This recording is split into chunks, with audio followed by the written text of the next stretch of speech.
Welcome to the Workology podcast, where we discuss the science and art of the workplace, gain powerful insights, resources, and perspectives on the industries of human resources and recruiting. Join your host, Jessica Miller-Merrill, chief blogger at bloggingforjobs.com, for an in-depth and no-holds-barred look into the future of our most powerful business asset, the employee. And now, welcome your host, Jessica, with this podcast episode of Workology. Welcome to the Workology podcast. Thank you for making us part of your week. Today's topic is how HR can think like a CEO. For a moment, I want you to just imagine that you're a company CEO. So let's take a little bit of time here. You have a gigantic corner office and maybe an even bigger paycheck. You're a corporate titan. You get 500 emails a day and you spend all of your meetings with your employees. Your power, your responsibilities are so enormous, they might be mythological. But now imagine that you're also overworked and overstressed.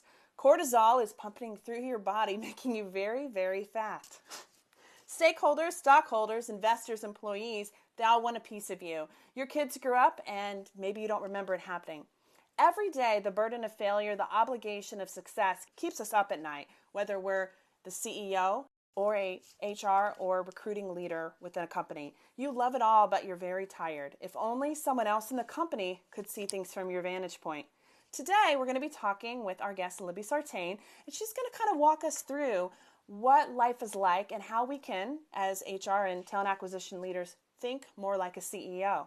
Libby is the former head of HR for Yahoo and Southwest Airlines, and during her tenure, they were both named the top companies to work for. These days, she's a highly sought-after speaker and one of the leading voices in employment branding, talent management, and really anything to do with human resources and recruiting.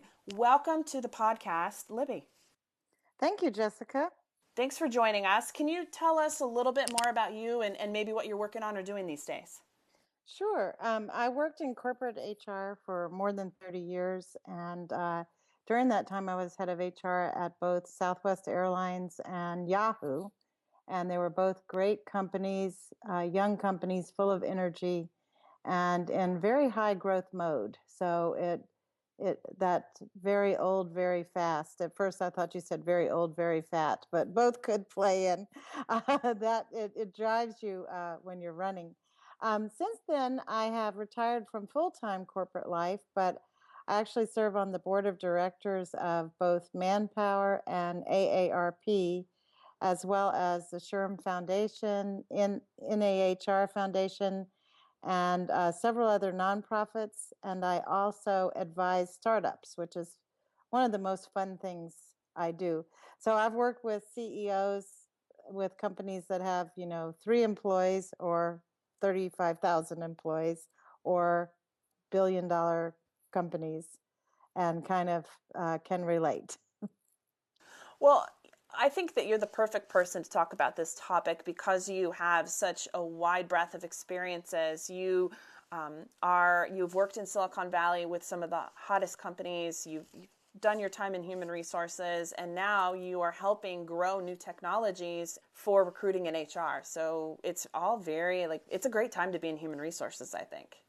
It is. I think all across HR, a lot of great minds are thinking about how do we reinvent ourselves for the future we know that's coming. I think it's on a lot of people's minds, and I think we're on the verge of a breakthrough.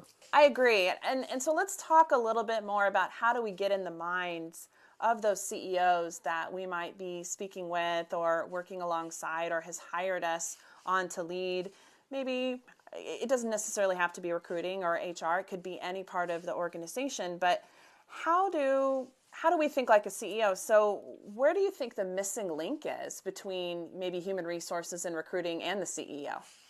Well, I think that there's a common link before we get to a missing link. I think the CEO is very much geared on adding value, and they want to drive shareholder value. They want the company to deliver value. And so in order to do that, one of the top 2 or 3 things that the CEO needs to be thinking about every day is, do I have the right people, the right talent in place to drive that value? And so that's the common link. What the CEO wants to know from you is, what's the plan to get the right people? Who are the right people? Where are my people doing well and where are they not? Where are the weaknesses? I think that's the common link. I think maybe when you go in and start to talk about some policies or the HRIS system or the cost of the benefits plan, that's all important, but that's not what the CEO wants to think about. He wants to know, do I have the right people in place to deliver on what I've told the shareholders and my board are the key strategic imperatives that I'm working on? Sure, and I think that's important to think about, is that while the newest, coolest benefits program or plan and the costs associated with that might be important to HR, it's not necessarily the number one focus, as you're talking about, for the CEO. That benefits is an important part of maybe retaining those employees, but he or she is wanting to look at things, it sounds like, a little bit more bigger picture. Exactly. And then there's some other issues, I think, on the CEO's mind when he or she works with the head of HR.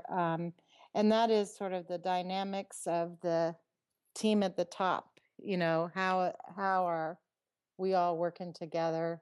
What are the issues there? I think one of the things I discovered, and as I talked to many of my peers in HR, you never give up that role of being, the sort of, person, that glue that binds together the team at the top and also knows what some of the issues and problems are and can be the sounding board for the CEO about that. And then interesting dynamic is the CHRO's role with the board of directors, because in that role, the CHRO is reporting to the board about issues like the CEO's pay package.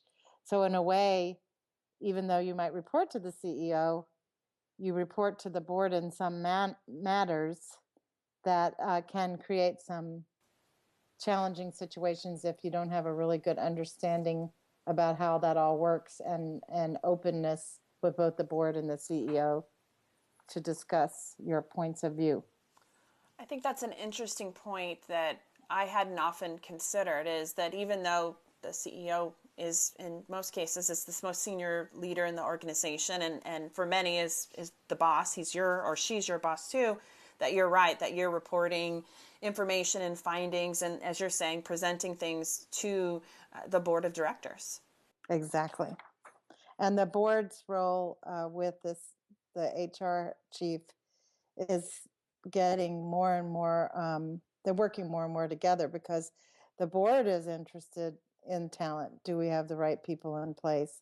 The board wants to know, is the CEO focused on this? Is the team at the top focused on this? The board wants to talk about succession sometimes when the CEO may not really want to talk about it. It's a whole nother layer of complexities that maybe as a senior HR leader, recruitment leader, you hadn't considered. Right. Well, let's shift our gears a little bit and talk a little bit back about the CEO, because I do feel like the CEO does set the tone for the organization. He or she really can define the corporate culture. What is corporate culture, and why do you think that it's seen as a soft concern, although it's frequently cited all over various studies as being such an important part of the success of an organization? Well, corporate culture can be defined many ways. The way I like it is to talk about it just simply is how we get things done around here. It's sort of all of those unwritten rules that if somebody understands it and fits inside it, they really understand how we get things done around here.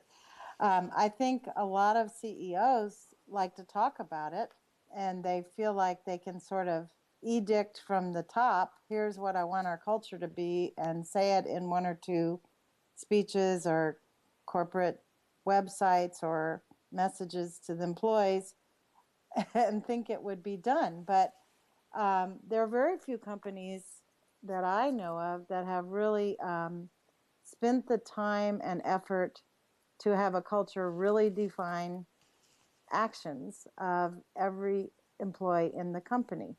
And I think that's what really needs to happen for a culture to take hold. I've been very lucky to be part of almost every organization I've worked for has done as just about as well as they could with this.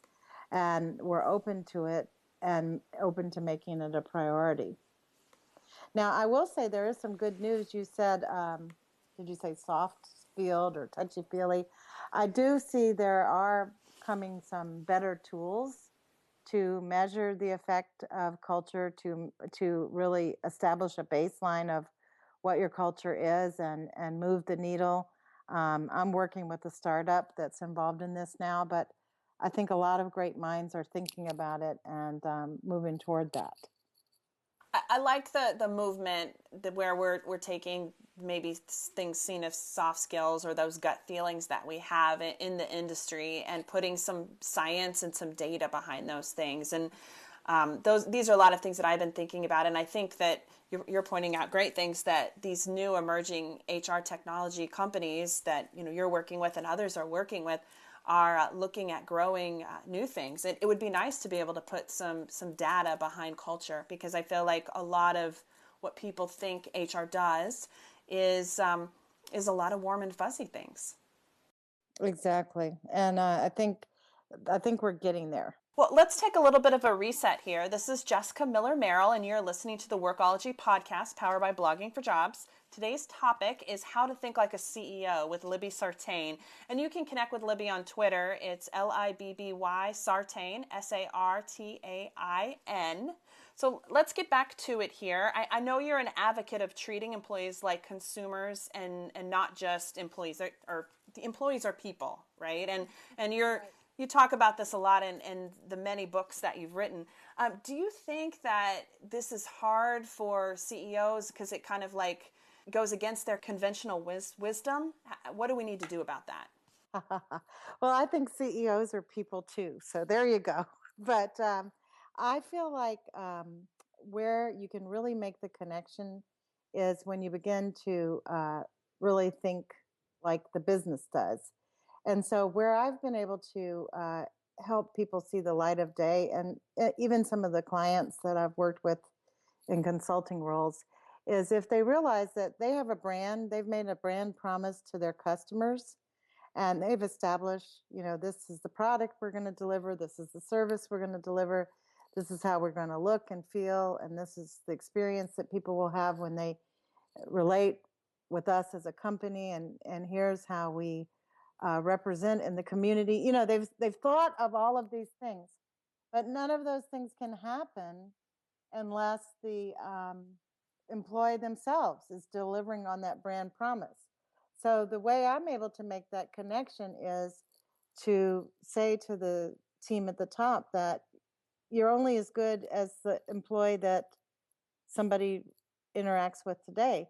So every employee has to be a brand ambassador at best, or at least represent the brand and understand the brand at worst. And the only hope you have of doing that is to spend a lot of time and create a culture that sort of defines what on-brand behaviors are and off-brand behaviors are.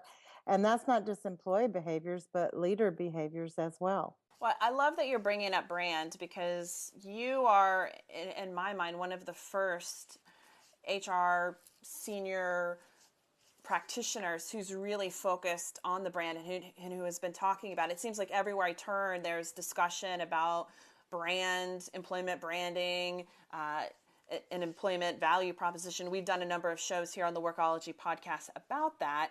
But can you maybe talk about, as you're talking about CEOs being so concerned with brand management, what is one message that HR professionals need to send to the corner office about the role HR can play in developing these employment and brand strategies? Well, I think HR and marketing need to be attached at the hip. And the message I would get across is it's equally as important to deliver the brand inside the company to our employees as it is to deliver the brand outside to our consumers, our customers. So there should be an employee experience that mirrors the customer experience. Otherwise, your employees can't deliver the customer experience you want. Is there anyone out there right now that you feel like is doing a good job of that from the consumer side and the employee side of the house? Yeah, I think there's a lot of companies that are doing it or trying to do it. Of course, my alma mater, Southwest, I think is one of the best. And then there's the standby of Zappos. I'm continually pleased when I interact with Zappos. But there are many organizations that they're working with employees. They're helping employees see the brand from. I just spoke to a group of people who own small restaurants, and they're thinking about this and wanted me to come and talk to them. So there's small businesses all the way to the largest companies in the world that are thinking about it. Where they go wrong sometimes is by trying to, come down from the mountaintop with their stone tablets and telling everybody this is the way it's going to be, rather than really finding out how it really is, identifying the gaps, and seeing what needs to be done to move forward. I think you bring a really good point here, and that's where human resources can really bring that to the table when they're talking or working directly with the senior level leaders at the organization, is they have more touch and interactions with employees in the human side of things versus maybe the business side of things, and they can bring that over to the CEO and say, hey, we need to think about this from the ground up instead of the top down. Yeah, I agree with that. I think here's where it's so hard. In order to have a culture succeed, in order to have a culture be authentic and on brand, every single person in the company has to be aligned with that culture. So businesses are very, moving. They're moving all the time. You're merging and you're acquiring. You're getting rid of people. You're adding new people. And if you are not using that lens of I'm hiring for a cultural fit, I'm merging with a company that's a cultural fit. If you're trying to bring in people that don't fit into the culture, there's going to be sort of a struggle all along the way. And so at companies like Southwest and Zappos and others, it's almost like a religion that we do not hire anybody unless they're a good cultural fit. If we have a merger and acquisition, we interview everybody and we determine who fits in the culture, and we keep those people, and those who don't, we don't keep them. And if we accidentally hire someone who's not a good cultural fit, we fire them quickly. But that's a lot of work. And it takes, it has to be one of your top priorities every single day. I read in the past where you have written and believe that making talent as famous as the brand, which I think sometimes is maybe a hard pill for senior HR or really business professionals, these leaders to swallow. How does HR gain a seat at the table without causing problems for the CEO? What you want, this is nirvana, if people, and I think Southwest has had this for the most part, but other companies will have this where you just go, I'll give you an example from today, Apple. Whenever I need to call Apple or interact with Apple, I know I'm going to get a knowledgeable person. I've never not had somebody help me solve a problem that I have. So I know that the people Apple hires are capable. I have a very good confidence. Whereas I have other things I call, and I get somebody from a call center that doesn't speak my language very well, that has to refer me to 3 or 4 people before I get to the real person that understands my problem. I never have that problem with Apple. So the Apple brand has a lot of panache with me, and the people they hire on the other phone, I feel like, are very concerned about my problem, help me fix it. And so their brand is famous to me, the Apple people. And I know a lot of people can relate to the Starbucks barista that remembers their name. Those are people that are making their talent as famous as their brand. Now, how does HR gain a seat at the table without causing problems for the CEO? I really hate that we are still asking that question. I really don't even want to be asked that question, to be honest with you. I think for the most part, HR has a seat at the table. If the CEO and HR are focused on talent, how do we bring in the right talent? Or do we have the right talent? Are we reviewing the talent we have to see what the potential is for that talent? Are we getting rid of the talent that no longer makes sense? If we are focusing our conversations at the table on talent, there should be no problem with having a seat, keeping a seat, and causing problems. The only problems will be that we are identifying problems that we have with talent, but we are leading our team through solving them. So it's not just here's a problem, it's here's a problem and here's how we should solve it. I don't think we should be worried about where we sit so much as we worry about how we are known as the talent architect of the organization and how nobody would think of making decisions about talent without us. And if that is not happening, then we're not doing our job very well. I think that's an interesting and important point to make, that just because you have a seat at the table, so they say, doesn't necessarily mean that you're the go-to person to talk all things talent. And maybe we should quit focusing on the seat and just focus on the talent. Yeah, that's what I hear from some people is my HR person seems to be sitting on the sidelines, like they're watching the game, but they're not in the game. You know, you're in the game. You know, somebody who runs a business unit, they are running that business unit, but you own that talent that's in their business unit, and you own the fact that if they don't have the right talent, the business doesn't succeed. And so you need to tell them, hey, you said that your Central American operations is your strongest area for growth, yet the person running Central America is your weakest player. What are we going to do about that?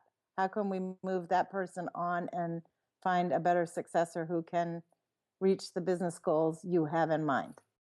And a question like that is going to get the attention of your senior level leaders for sure, because it's kind of says to me, wow, what you're, first of all, you're being honest, you're looking at the business, and you're thinking long term. Exactly. Well, let's talk a little bit about you. Where can people go to learn more about you and what you do, Libby, and maybe how they can connect with you? Yeah, I have a website. It's really hard to find. It's libbysartain.com. But I do a little bit of consulting. I spend most of my time in advisory type roles. And still writing. I'm working on a couple of book projects right now. One is going to be sponsored by HRCI. It's going to be a free ebook that will be sent to all certified HRCI certification folks. And there's about 68 authors talking about what HR needs to know and do now and in the future. And another book is for CHROs, and it's through the National Academy of Human Resources. So you can find those on my website when they're available. They're not out yet. So we'll go ahead and link to Libby's website. If you just go to bloggingforjobs.com on the right-hand side of the search box, just put in Libby Sartain or CEO podcast, and we'll connect you with all the resources and the information and how to reach Libby. But I want to thank you, Libby, for joining us today. It's been fun discussion, and I'm glad that your Apple computer is all up and running. Great. Yeah.